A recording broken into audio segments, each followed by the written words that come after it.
The Next Gen Mastermind was next level with Travis Brady and the people that were here. Tons of opportunities out here all around. I think you just have to keep your eyes open and keep your heart open to receive the right people who come to you. Get to know the speakers. I think that's probably the one thing that stood out, is being able to get to contact the speakers before they speak.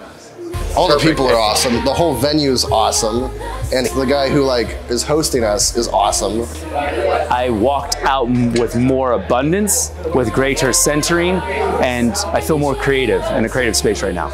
I felt like I was having a conversation with family members who understood me, that I can actually share something that they took to heart.